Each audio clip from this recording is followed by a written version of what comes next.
Assalamualaikum warahmatullahi wabarakatuh. Apa kabar para penonton setia channel kami?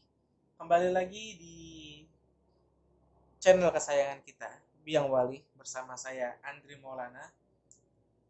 Pertama-tama saya ucapkan selamat menjalankan ibadah puasa bagi umat muslim di dunia, baik pun di Indonesia, khususnya untuk mahasiswa-mahasiswa saya yang muslim. Semoga di bulan yang penuh berkah ini kita diberikan kemudahan dalam melakukan tuntunan ibadah keseharian kita. Nah, di pertemuan minggu ini saya ingin membahas lebih jauh tentang Linux Administrator, di mana pada pertemuan minggu lalu kita sudah membahas tentang bagaimana klien meremote server untuk bekerja. Karena secara logika, administrator itu tidak bekerja di dalam ruang server. Karena ruang server itu kondisinya dipenuhi dengan rak-rak server, ada switch, ada router, serta kabel-kabel jaringan yang banyak bahkan bisa berserakan. Kemudian kondisi suhu di ruangan server itu sangat tidak memungkinkan untuk seseorang berada di dalamnya terlalu lama karena suhunya sangat dingin. Biasanya kalau di server itu banyak AC ya, agar supaya servernya itu tidak terjadi overheating atau panas. Ya biasanya di atas ada AC, di kiri kanan ada AC, kemudian di bawah juga ada AC.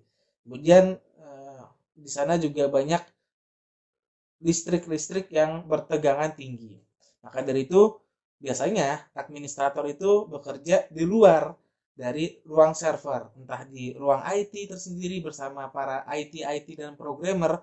Nah, atau bahkan terkadang network administrator juga bekerja tidak pada tempat itu. Ya bisa di rumah, bisa di tempat tongkrongan, bisa di kafe, dan lain sebagainya. Itulah review materi kita minggu lalu. Nah, sekarang pada minggu ini saya akan mensinkronisasikan antara waktu server dengan waktu yang ada di klien.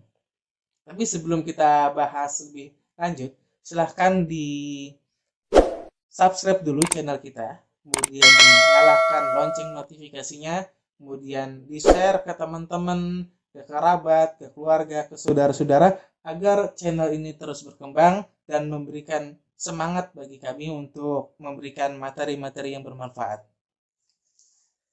Nah, pada pertemuan hari ini, saya akan membahas tentang network time protocol, atau yang disingkat itu namanya NTP, di mana NTP ini berfungsi sebagai pensinkron antara waktu yang ada di server dengan waktu yang ada di klien. Nah, jadi klien itu mengikut jam yang ada pada server. Fungsinya seperti apa? Sebagai contoh, apabila kita membangun server untuk aplikasi absensi bagi karyawan, nah aplikasinya kan itu ada di server. Nah, maka waktu yang digunakan adalah waktu yang berada di server. Nanti kliennya itu akan mengikut kepada waktu yang ada di server. Kalau waktu yang di server itu menunjukkan pukul 7 pagi, maka di kliennya itu juga akan menunjukkan waktu yang sama, yaitu pukul 7 pagi.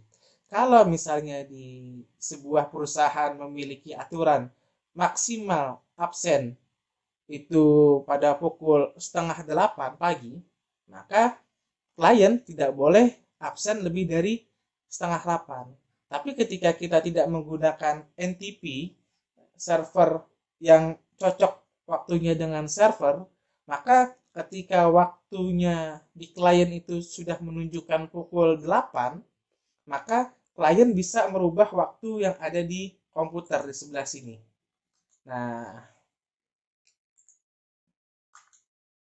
ya bisa waktunya bisa diganti di sini.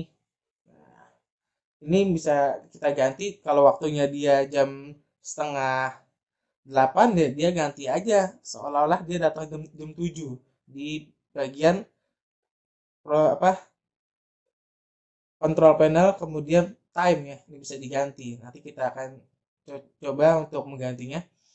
Jadi agar aplikasi ini berjalan dengan baik, maka segala sesuatu ini harus mengikuti waktu server. Itulah kenapa kita wajib menggunakan NTP. Kemudian juga adalah untuk keamanan. Apabila waktunya tidak sinkron dengan server, maka user yang masuk ke dalam server itu akan tercatat waktunya berbeda antara login dengan waktu yang ada di server. Kalau misalnya terjadi suatu crash atau terjadi pada error login terhadap user yang masuk ke dalam server, di server waktunya jam 8. Ternyata si klien itu masuk dan merusak server atau mengotak-atik server itu waktunya jam 6. Maka itu ada selisih waktu antara 2 jam. Nah, itu akan sangat sulit sekali bagi seorang network administrator untuk melacak log atau catatan aktivitas bagi kliennya seperti itu. Nah, untuk membuat hal seperti itu, silahkan Anda login saja ke servernya masing-masing. Anda buka VirtualBox-nya, kemudian Anda buka server Linux-nya. Nah, silakan Anda login menggunakan username dan password yang sudah Anda buat.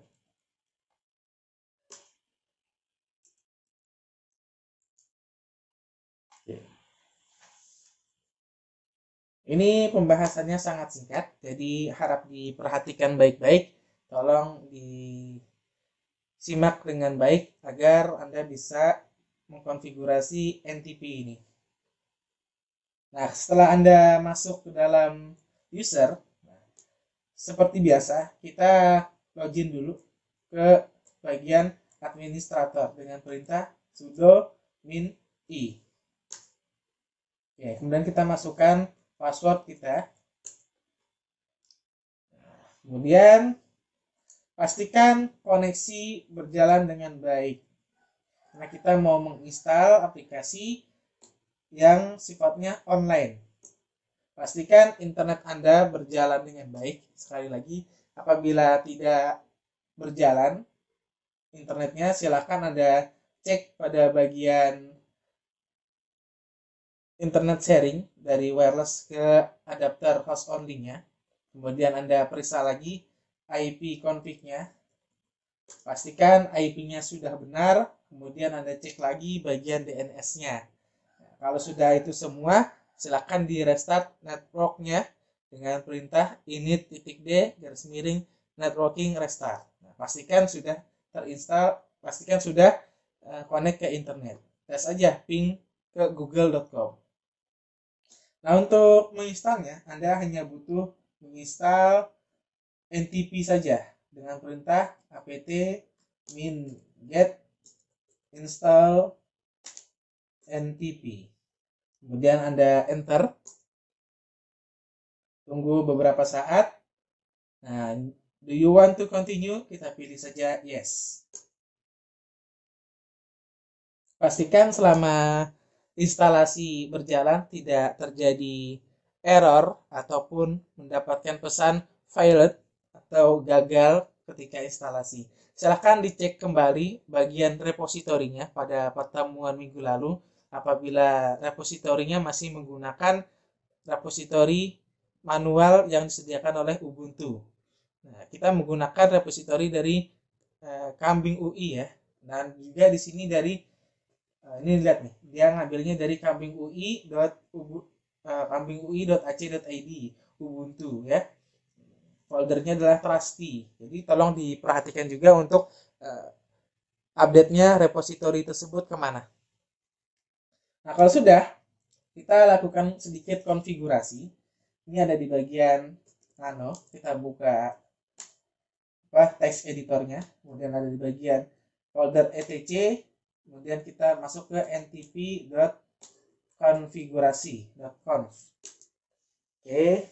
Nah, di sini yang dijadikan server NTP itu adalah servernya Ubuntu langsung. Jadi server 0 ya, server pertama itu dari ubuntu.pool.ntp.org. Nah, kita akan merubah time-nya ini ke server Indonesia aja. Ya, kalau ini kan servernya server luar nih. Nah, kita akan ganti saja. Anda tinggal hapus saja di sini. Nah, ganti Ubuntu-nya ke Indonesia aja. Jadi server pertama itu ambil dari id.pool.ntp.org. Kemudian ini juga kita ganti jadi ID.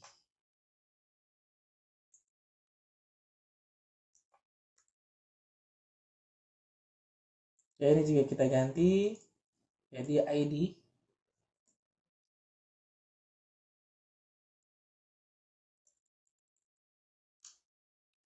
Oke, jadi ada 4 server yang kita masukkan milik NTP, id.pool.ntp.org.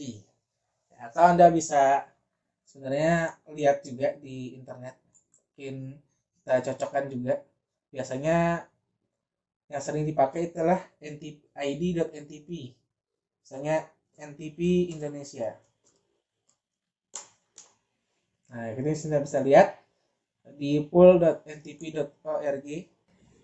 Nah, di sini kita bisa lihat server 0 id.pool.ntp.org.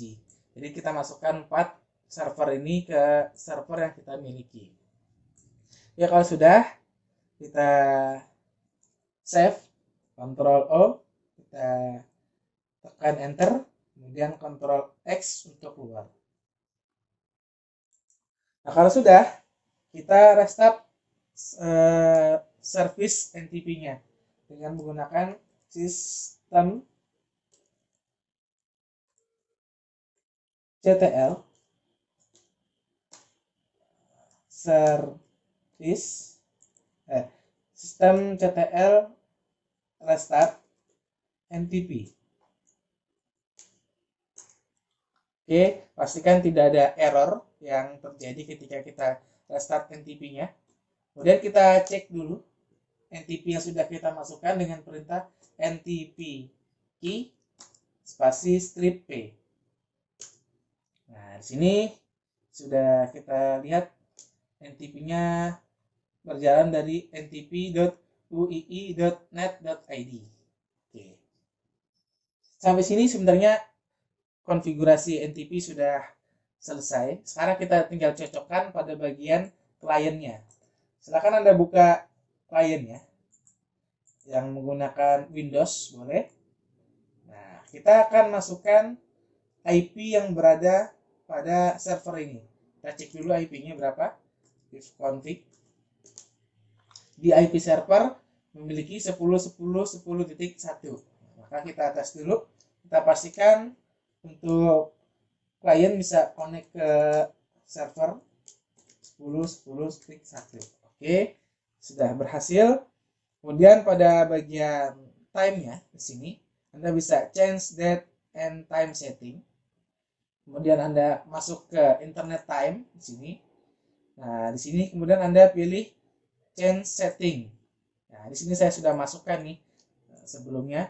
Jadi Anda masukkan IP-nya 10.10.10.1. Kalau sudah, kita oke. Nah, pastikan dia sudah running. Di sini statusnya adalah this computer is set to automatically synchronize with 10.10.10.1. Kalau sudah, oke. Nah, jadi ini klien sudah tersinkronisasi waktunya dengan waktu yang ada di server. Silahkan Anda coba juga di rumah apa yang saya lakukan. Install NTP pada server Anda, kemudian sinkronisasikan antara klien dengan server. Itu saja materi yang bisa saya sampaikan minggu ini. Silahkan dipelajari dengan baik, dicoba-coba di rumah. Karena kalau kita tidak mencoba, sampai kapanpun kita tidak akan pernah bisa. Saya tutup materi minggu ini. Mohon maaf jika ada penyampaian salah. Saya akhiri. Assalamualaikum warahmatullahi wabarakatuh.